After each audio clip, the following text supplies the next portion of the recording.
All right, so the richest man in the world, Elon Musk, is back at it again, pissing and shitting his pants at the very idea of the federal government stepping in to help the American people or hold billionaires accountable even to the slightest degree. So I wanted to play you this clip that he put out recently where he was doing an interview and talking about the role of the federal government, the current state of the Build Back Better agenda, and just how he views the government in a theoretical way, I guess you could say. So let's just go ahead and watch this clip, and then I will tell you guys how embarrassingly wrong and dishonest all of this actually is. Then, at a certain point, really what you're doing is capital allocation. So you're not, it's not money for personal expenditures. What you're doing is capital allocation. And it does not make sense to take the job of capital allocation away from people who have demonstrated great skill in capital allocation and give it to an entity that has demonstrated very poor skill in capital allocation, which is the government. You can think of the government essentially as a corporation in the limit. The government is simply the biggest corporation with a monopoly on violence, and where you have no recourse. So how much money do you want to give that entity? Okay. All right, so literally one of the most brain dead takes I've ever seen, especially coming from the guy who is the richest man in the world. It's absolutely wild how little he actually understands about all of this, or he's just being flat out dishonest. But let's just address the last thing that he said there, okay? Because he did kind of tie in something that is actually accidentally true at the end with his statement that, one, the US is largely just, three corporations in a trench coat. Yeah, that's absolutely true, but that's not inherent to the nature of governments themselves. That's because the US federal government has been completely bought and controlled by oligarchs like Elon Musk. Okay, so we're going to get to a lot of those other reasoning, but the last thing that he said there is that the United States federal government has a monopoly on violence. Yeah, it does. For who? Okay, you would have to know literally nothing about the entire history of the US empire to think that that monopoly of violence is being wielded against billionaires instead of being wielded against, historically at least, and to this day, communists and socialists and any left-wing movements around the world who dare to oppose global capitalists like Elon Musk. And listen, he should know a little something about this because it was only last year that he openly called for a coup in Bolivia to overthrow the government so that Tesla could exploit their lithium. Okay, so this is something he should be very familiar with as a dominant, richest man in the world, global capitalist, trying to exploit the resources of underdeveloped countries or less developed countries than the United States. This is something he should be very familiar with in terms of that monopoly on violence and exactly what the role historically and again to this day of that monopoly on violence, who it has been wielded against. Okay, historically it has always been wielded against leftists. It is in this case being wielded against the socialist government in Bolivia. Okay, so this is the type of guy that Elon Musk is, so he should know something about what that monopoly of violence is actually intended to do. Okay, again, you would have to know absolutely nothing about our imperialist history of the United States and our institutions, whether it's the CIA overthrowing socialist governments around the world or working alongside right-wing death squads to terrorize populations.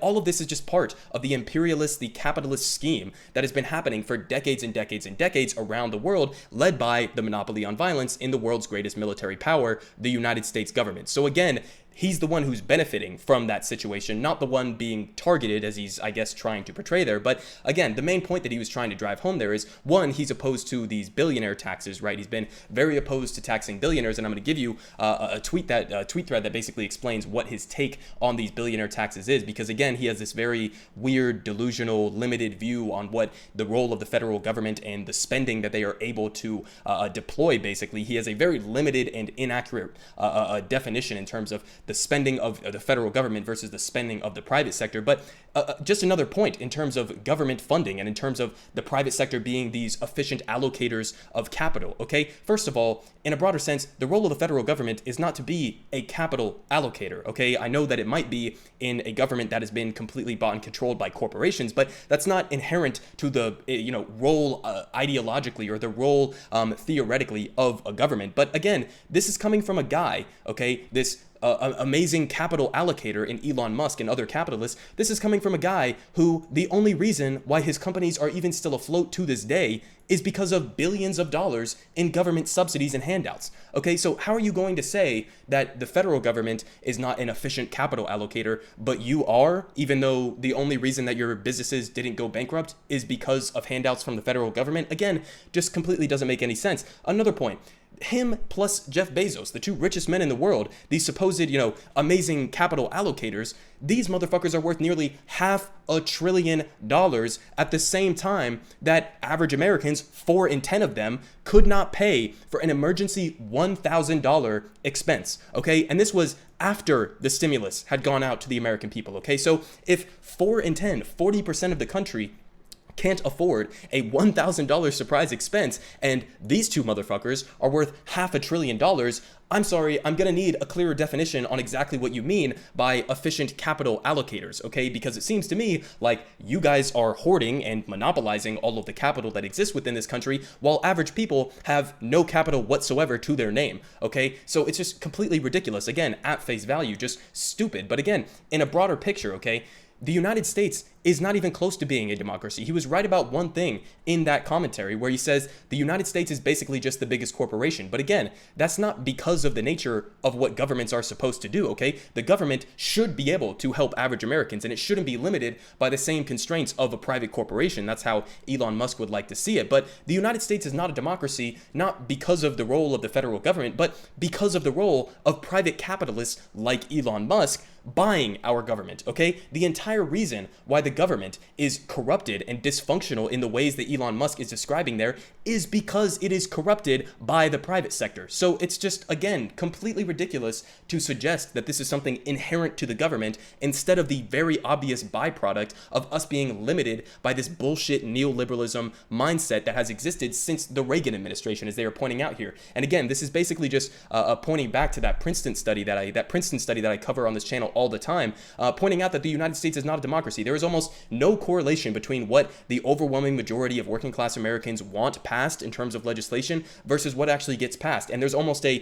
1-to-1 correlation between what the top 1%, the top 10% of capital owners within this country want and what gets passed as legislation, okay? So in other words, we're not a democracy, we're an oligarchy, and it's not because of the nature of the government, it's because of the nature of capitalism, okay? You cannot have an authoritarian economic system like the capitalist system and then have a functioning political system that is a democracy. These are counter to each other. They are not compatible. Okay, so again, he's identifying accurate problems within the government, but his solution is to give more power to the private sector to unleash the regulations from the federal government. Okay, there have been 2 massive economic crises just within my lifetime. I'm only 22 years old, okay?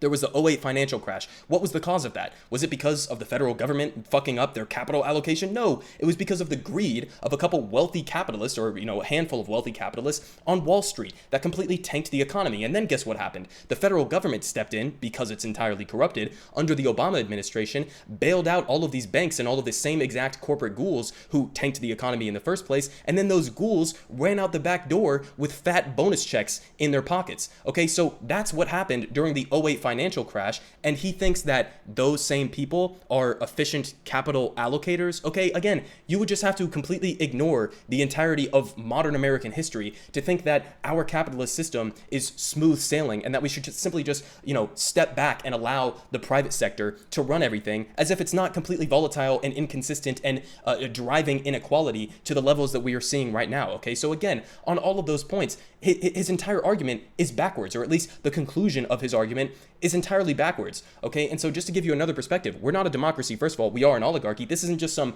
abstract idea, okay? We can get very specific about this. We just saw in the Build Back Better Act, okay, this Medicare negotiating drug prices. It was the most important, the number one, according to the American people, number one most important piece that was within this bill. And on top of that, it would have saved the government money. So if you want less bureaucracy, if you want less government spending, this would be something that everyone across the board should support, right? Not only would it lower prescription drug costs for the American people, but on top of that, it would save the federal government money. Now, why did that not get included in the Build Back Better Act? Well, it's because, again, of the corrupting influences of capitalists, okay? This is why our government is dysfunctional. This is why our government spending, even in many cases, is bloated and overblown. It's, again, because of the role of corrupting capitalists that is driving this, okay? It is not inherent to the idea of a government in and of itself, okay? If we had a democracy, then this type of thing would not be happening, okay? And we could have saved hundreds of billions of dollars from spending going basically into the pockets of big pharma executives. Now, again, I told you we were going to loop back in because we have all of the nonsense arguments that he laid out in that clip, but that's not the only ridiculous thing that he's been coming out and saying publicly. We have another example here, and this is really just, perfectly encapsulating who Elon Musk actually is and what his actual priorities are. So you see here, Elon Musk says the US should get rid of all government subsidies. Get rid of all government subsidies. Again, I just told you guys, this guy's company, he wouldn't be the billionaire richest man on the planet that he is right now if it wasn't for government subsidies. So this is almost in a way like he's climbing up the ladder to become the richest man in the world and then pulling up the ladder behind him so that nobody else can get government subsidies to prop up whatever industries it is that the government is trying to incentivize to succeed. And you'll see exactly where his actual priorities are, because it's not some principled stance against government funding or in favor of the debt as he's going to try to claim here. So here's basically how he frames why he's opposed to government subsidies, and then you're going to get the actual kicker and the real reason. But he says, so Elon Musk said Monday at the Wall Street Journal CEO Summit, okay, first of all, that's where he's at, but that he doesn't think the United States needs the Biden administration's infrastructure bill or any government subsidies for that matter. Just delete them all, he said. The Tesla and SpaceX CEO said during the interview that he's concerned about the federal deficit. We spent so much money. The federal budget deficit is insane, he said. I would say, can the whole bill, don't pass it. That's my recommendation. Okay, so this is why I despise somebody like Elon Musk to the extent that I do. It's not just that he's a billionaire, right? It's not just that he, is the annoying, online type of guy that he is. But on top of that, he is using the platform that he has, using the money and control that he has over our political system and over public discourse to argue against material improvements as hollowed out and as gutted as they currently are within the Build Back Better Act. He's arguing against measly crumbs for the American people. He's saying cancel the entirety of the Build Back Better Act, which again doesn't go nearly far enough from my perspective, but from his perspective, he doesn't even think average Americans deserve the crumbs that are left within this bill. So this is why he's, evil on top of everything else. But he continues here saying that Musk pointed out that Tesla has been selling its electric cars for more than 1 year in the US without the $7,500 federal tax credit, without taking a demand hit, and most other automakers, save for General Motors, are still eligible for the credit. Now, that's what he claims is his actual justification for why he's against these government subsidies, and specifically for electric vehicles. Now, here's why he's actually against it, okay? Not surprising, coming from the richest man in the world and a capitalist who absolutely despises anything, moderately left-wing. So he says, the Build Back Better portion of Biden's infrastructure plan currently includes a provision to extend that tax credit and add another subsidy for electric vehicles made by union workforces, though it still needs to make it through the Senate. Musk has derided the union-focused credit in recent months and called Biden a puppet of the United Auto Workers. Okay, so this is why he actually opposes these subsidies for electric vehicles. It's not because he's like some, principled libertarian or something like that who's just against the role of the federal government, because we know very well he's perfectly willing to take billions of dollars in handouts from the federal government. The actual reason why he is now coming out against these government subsidies for electric vehicles is because they promote unionization. Okay, again, not really surprising from the richest man on the planet who has accrued this level of wealth by the exploitation of his workforce. Not really surprising, but again, this is why he actually opposes subsidies for all of these other companies after he's already benefited from billions of dollars in government subsidies. It's just because he doesn't want a unionized workforce. He doesn't want to have to compete with other car manufacturers who do have unionized workforces. Okay, so that's the broader picture in all of this. Elon Musk is not some, principled libertarian anti-government type of guy. He's perfectly willing to be a complete fucking hypocrite in all of this. He's perfectly willing to go and take handouts from the federal government. He's perfectly willing to come out and literally take billions and billions of dollars to prop up his failing companies when it comes down to it. He's not principled in any way, shape, or form. What he's actually just against is paying people a decent wage. What he's actually against is unionized workforces, okay? So this is who Elon Musk is, right? He's not this, guy who's coming out here and trying to argue against the role of the federal government because it's too bloated and dysfunctional. No, it's bloated and dysfunctional because of the nature of capitalism. It's bloated and dysfunctional because of motherfuckers like you corrupting the influence of our so-called democracy.